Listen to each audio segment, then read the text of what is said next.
Hey everyone, back for another movie review. This time we're going back to 2014, I believe. Ashton Kutcher got to be in one movie, so why can't Michael Fassbender do his own? We're talking about a biopic on the CEO, the former CEO of Apple now, the dearly departed Steve Jobs.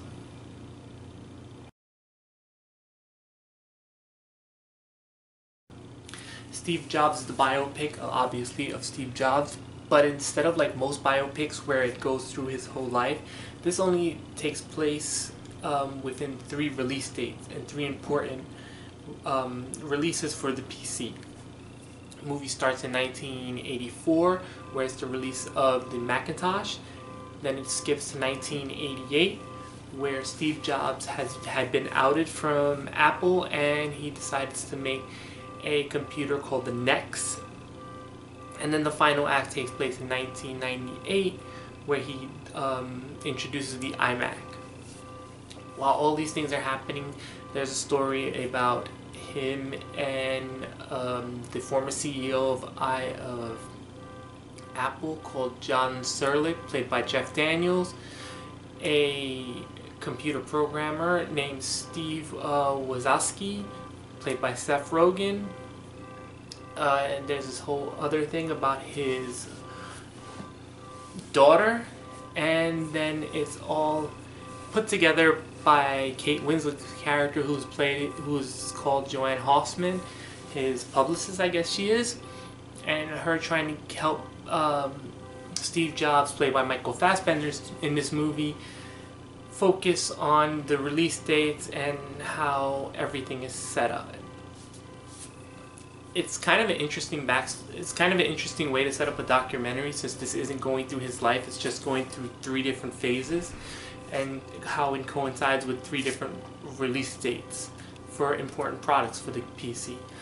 I will say it is also a daring move to take all this other stuff that was happening in Steve Jobs' life and have it coalesce with these 3 release dates. Obviously, they've taken a lot of liberties on the time and places of when things happen, but I have to say this is a well-acted movie. I have to say there's a couple of scenes with Michael Fassbender and Jeff Daniels that are absolutely brilliant. There's one during the '88 release of the NEX where they explain how Steve Jobs was outed from Apple. It's a really long and intense and powerful scene. There's another one during the '98 launch where, once again, Fassbender and Daniels are talking about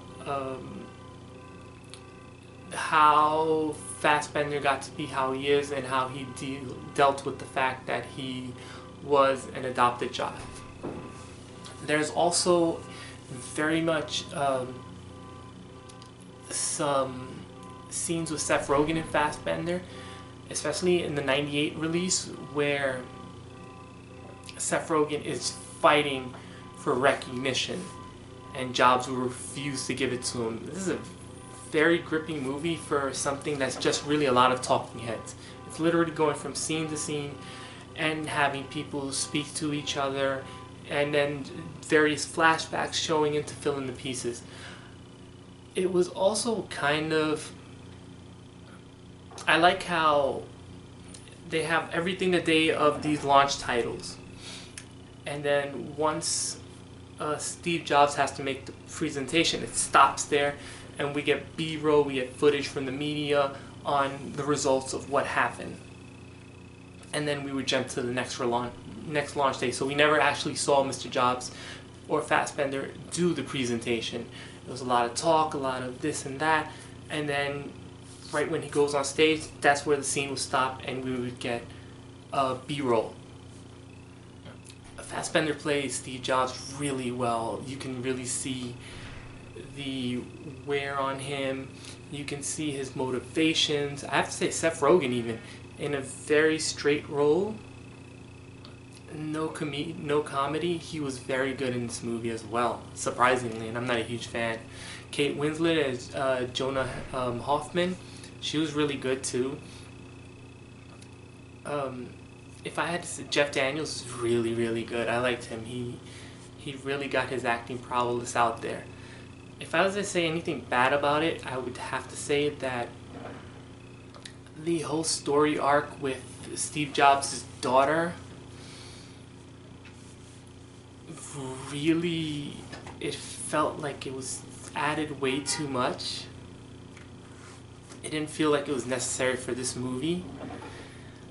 The only thing I can say, it probably, and it really didn't get a resolve, kind of.